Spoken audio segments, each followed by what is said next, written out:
Welcome everyone to Connects Live. Our I think it's our fifth edition, and today we have for the very first of the year we've got good friend and CX expert Dennis Wakabayashi. Dennis, welcome. And tell us a little bit about yourself. I know you work at RR Donnelly now. Maybe tell us a little bit about that company as well. Hey, thanks, Mark. And before I talk about myself, I just want to thank you for everything you've done for the CX community.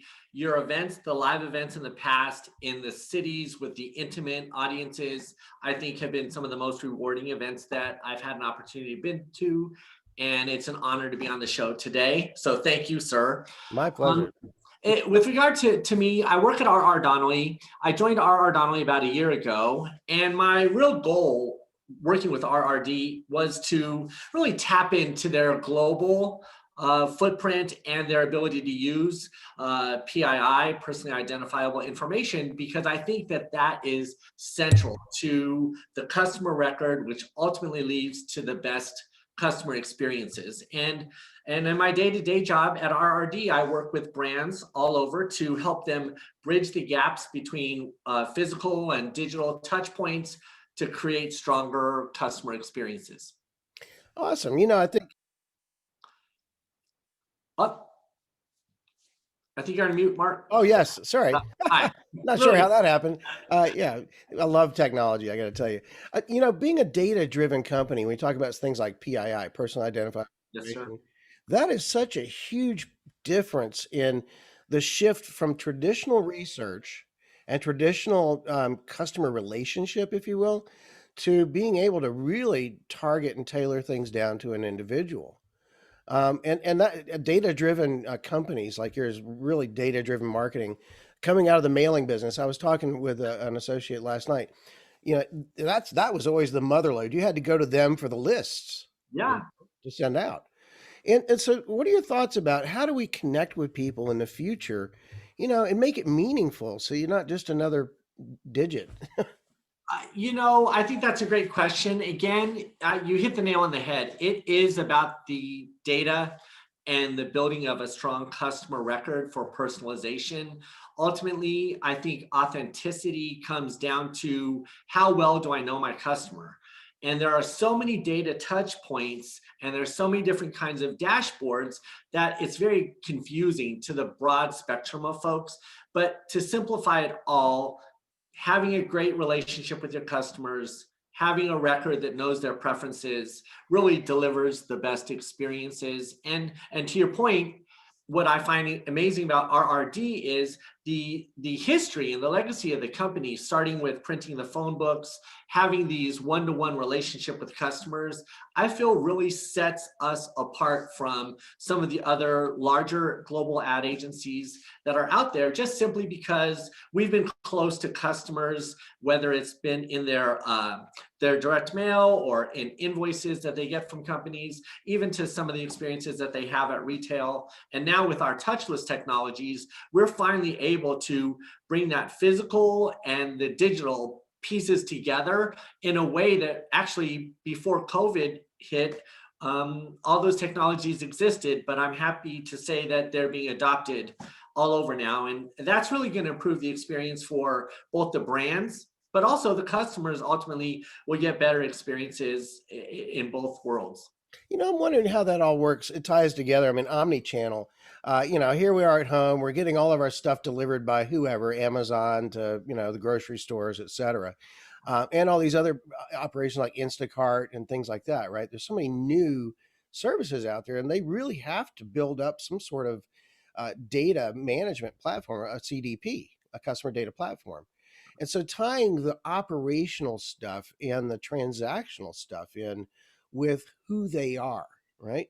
That's really kind of sensitive and interesting marketing information. It sure is. Wow, Mark. I mean, it's like you've done a ton of research. Just hate to just keep touting RR Donnelly so much in this conversation, but one of the things that's fantastic about RRD is the logistics and the supply chain strengths. So you're exactly right. As you scale customer experiences, how do you get to the doorstep is so important. And even to point out another company that's really doing some interesting things in this space, you have emergent technologies like registria.com or registria, where they connect the ownership experience. They connect the appliance that you buy from a store or online, and they allow you to register that product directly through a digital interface and keep track of the products that are registered. That's a little bit complicated, but as we move forward and we see the Internet of Things come online and we see 5G roll out nationwide or worldwide, the connection between the appliances that we own and Mhm. our experiences is going to give birth to this new thing called the ownership experience. So Right. we'll see customer experience, employee experience, and now ownership experience. And that really speaks to the integration of logistics and supply chain coming into the CX conversation. Yeah, absolutely tying the operational things into it is so key. It's interesting too when you think about privacy laws that are coming around. They're already in Europe, in Canada, in many countries. Here in the U.S., it's a commodity. Our identity and our privacy is a commodity. Yeah. Overseas, it is absolutely a right, and it's protected. So I'm wondering if you have some thoughts or you guys had any discussions around how you're going to manage ownership of private, PII, and how's the custody of that work? Is it a challenge? You know, I would say that number one, we see California starting to pioneer better laws and regulations around privacy. And ultimately, I worry a little bit less about how the legislation and the evolution of that conversation is going. And I focus more on what is the value of the relationship between a brand and a customer. And if the customer is able to share relevant information seamlessly to an organization and that information is not in danger, then I think it's still the fulcrum of any great experience. I would say at RR Donnelly specifically, we've been handling this sort of data probably longer than most. So we feel very comfortable providing more rich customer experiences. But that's not to diminish your point, which is it's an evolving landscape and something that all of us have to keep our eyes on and pay attention to. I mean, I think we saw email was the first touch point that really educated us as to do I want to be on this list or not on this list. But now applications automatically capture your data. Facebook is tracking you through all these websites. It's a big issue, and I don't think it will ever become separate from great customer experiences. So we'll have I think if you're delivering a great customer experience, obviously you want to nurture and have that relationship, with the brand. I feel great affinity towards Apple for whatever reason, or Martin Guitar, right? These are, yeah. brands I love and trust. But if it's another brand that's trying to make a relationship with me I don't know as well, and they start hitting me up with some, information maybe about, it's the old saying. I've just sat here and talked about brands. Now I'm going to get 5 ads about them, right? Just because of the audio connection. That's the creepy part. Now, when you deal with this kind of mass data, right? You want to make sure that the individual feels they're not that they're in a conversation, that they're not being violated or whatever in their own inbox That's right. That's right. or text even. I mean that And to your point, I think just even you bringing it up on this conversation, it's great for us all to have better awareness about how our data is used. I think there's been a great documentary that just came out on Netflix about your data and how social media uses that data. It's a good conversation to have, Mark. I don't know if Yeah, it. well, it wasn't our topic today. I'm sorry, we kind of got off track on that a little bit, but I think it's intertwined. And when you think about the future of, experience strategy in particular, you have to be mindful of data and the kinds of data you're getting. Is it accurate? And how is that being used to improve the experience, through No, communication or whatever? Mark, if I could just jump in there. So Please. here's some transformation that's happening in the industry that is very interesting around the customer relationship. Okay.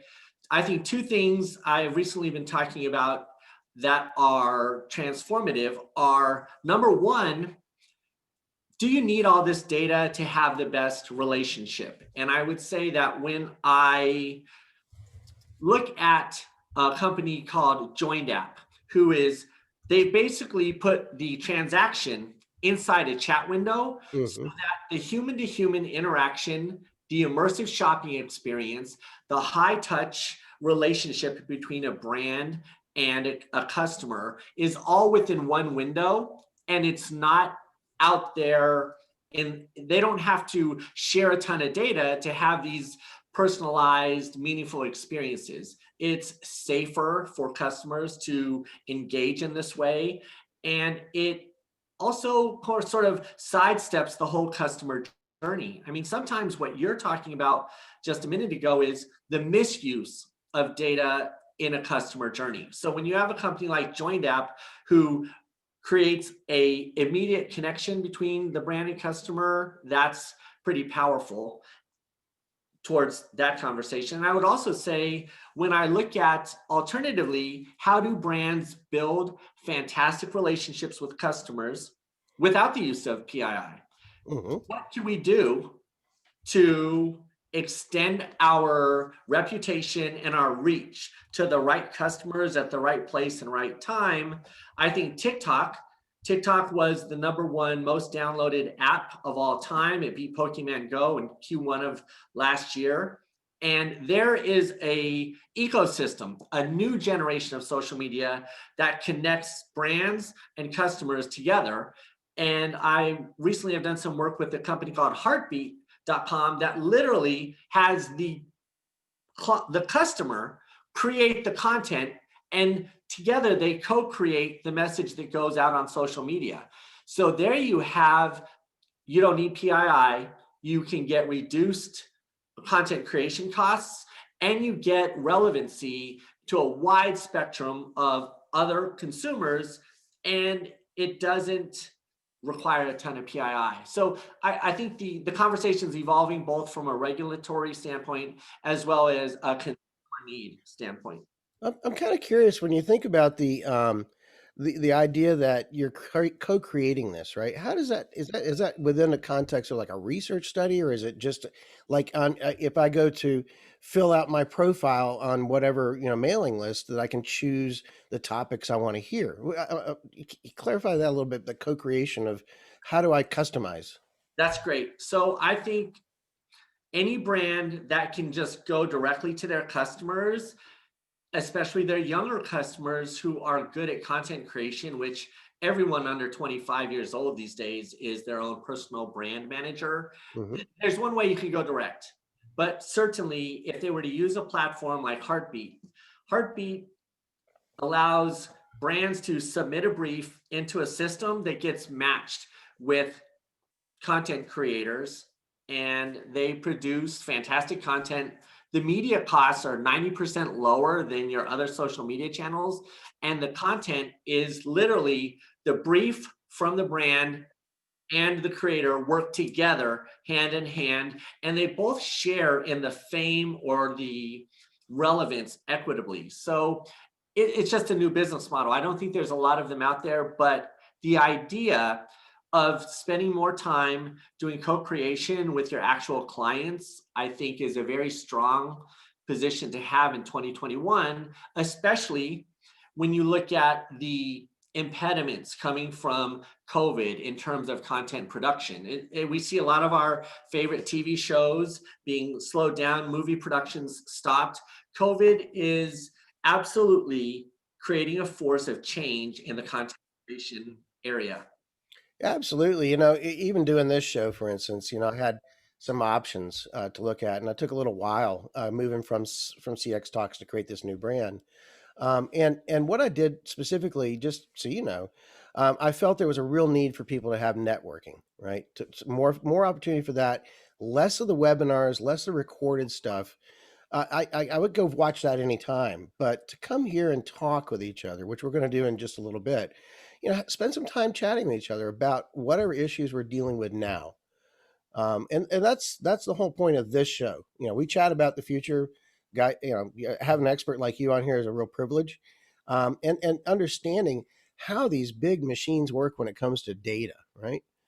There's some chats, in the market research world. We've always had big panels to go to, and those panels are opted in to participate in research within the context of a mailing list, which is different, which is what our Donnelly always mastered.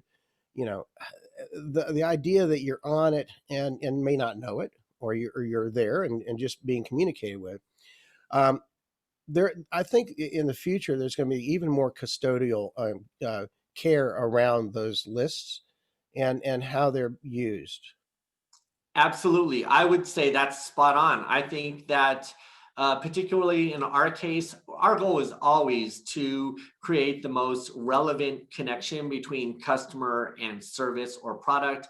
I can tell you for the last 2 months, I've been working on a project that specifically, the majority of our time has been around, yes, we have access to these great lists, but do we deliver to the right people? And for that reason, we look at algorithms or models that are not just a zip code. We look at a lot of different other factors so that the contact that we make or we help our clients make is as relevant as it can be. So being a custodian of data is certainly, it's paramount to the experience. And it brings up another thought as well, and that's like segmentation, right? And we tend to want to label people in certain ways for certain things, particularly as they relate to our businesses, right?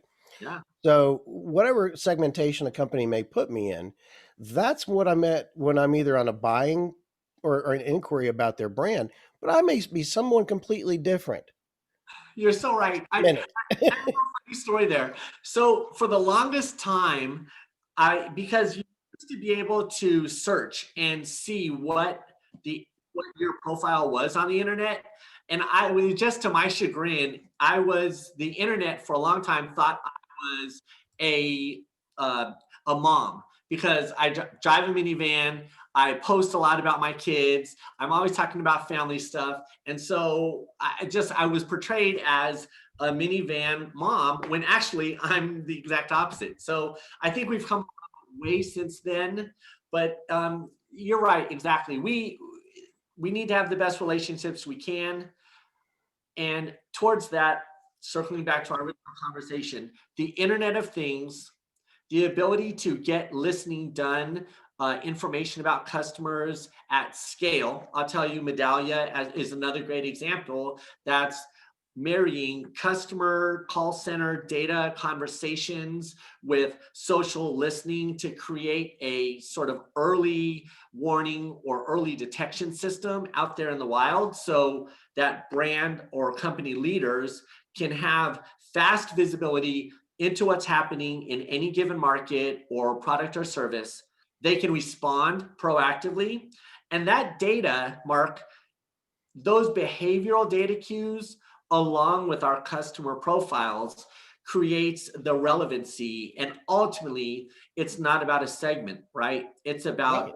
what's best for us as consumers and how is this information tailor the world around us to be a happier place. Excellent. We have a question here from Martin Schmidler, and Hey, Martin, Mark. would you like to come on and ask a question, or would you like me to just read it? I can bring you on if you'd like. Just turn your camera on in your audio and ask your question if you'd like. Audio as well. Hey, Martin. Hey, Martin. I think your audio is not on as yet. Uh, well, I see you there. Make sure you get your audio working, but I'll ask the question since we're having a challenge there. I may be on your microphone as well. So Martin's question is, what processes are in place to maintain and enrich your mastered customer data?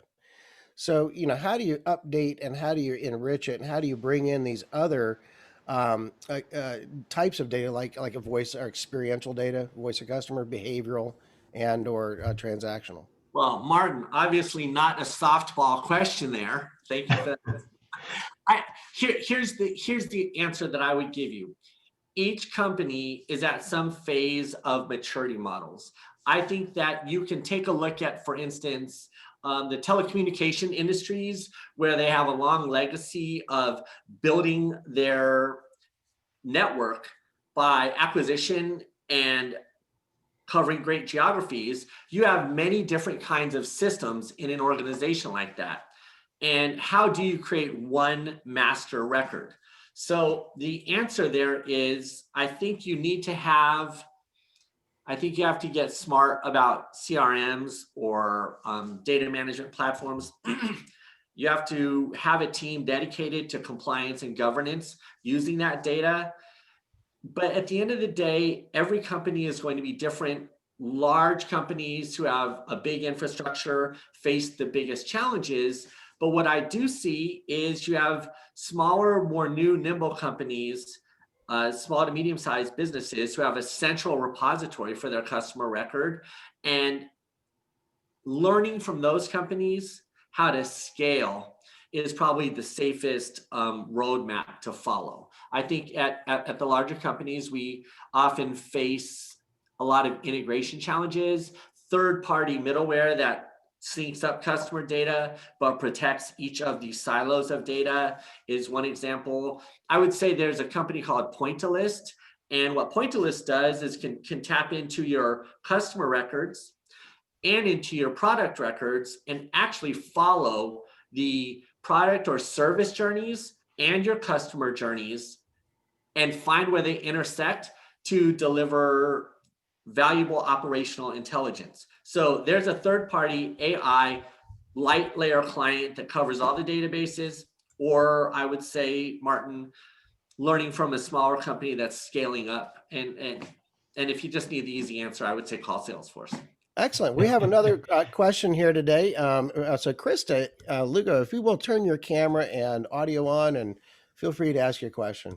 Hey there. Thanks for having me and entertaining these questions. Nice to meet you. Nice to meet you. Yeah. So Asset Panda has been around since 2012, and we're really becoming much more sophisticated about things like client success and really tracking clients through their journey as it relates to product experience.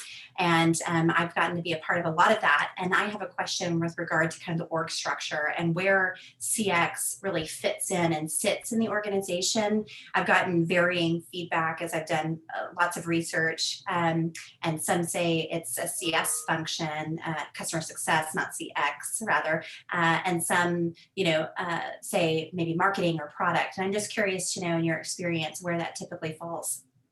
That's so funny. I was just having this conversation yesterday with, I believe she's on this call also, Michelle Bregman. Well, where does CX live? I think it is born in different parts of any organization. So I don't think there's a right answer to that.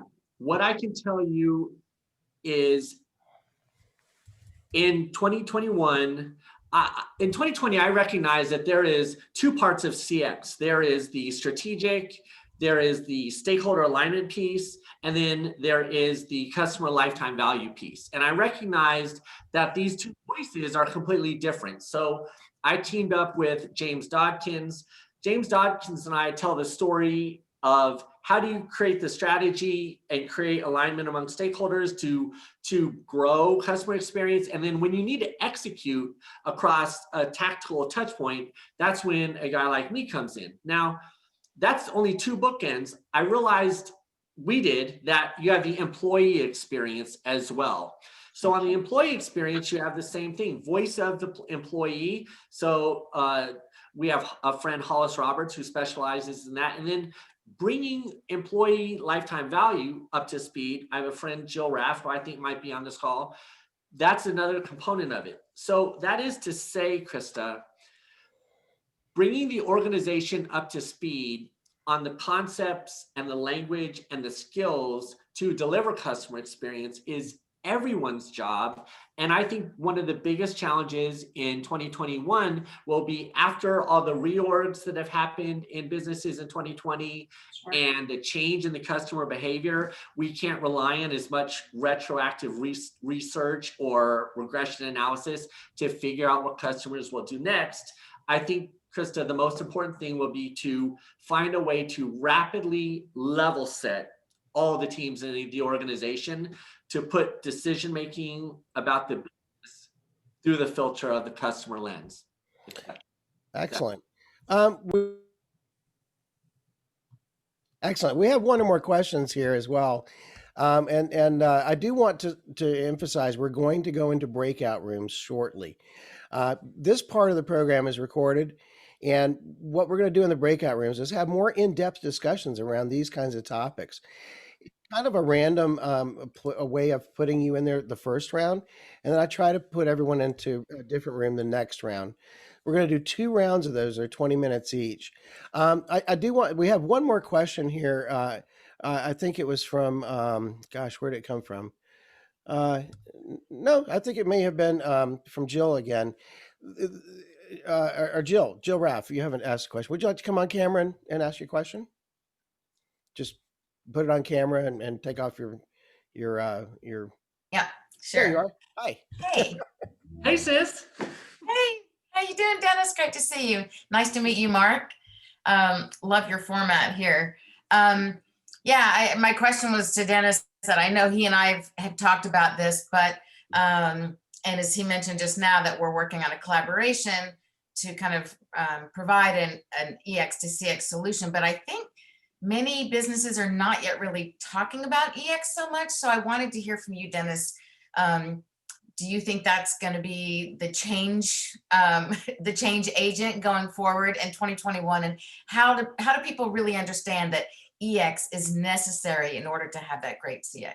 I think thank you for making that point, because I failed to make it earlier, which is customer experience is outward. And I think what we've found is working from the outside in with the customer perspective has been great in terms of growing revenues and lifetime value for brands.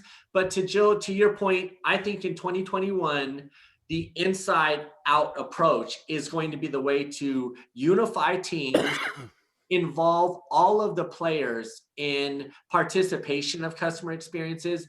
And I think it's paramount to success at every organization that internally there is an employee culture of creating success for the brand that is relevant for customers. So the inside out approach, I think, is going to be the new hotness in 2021.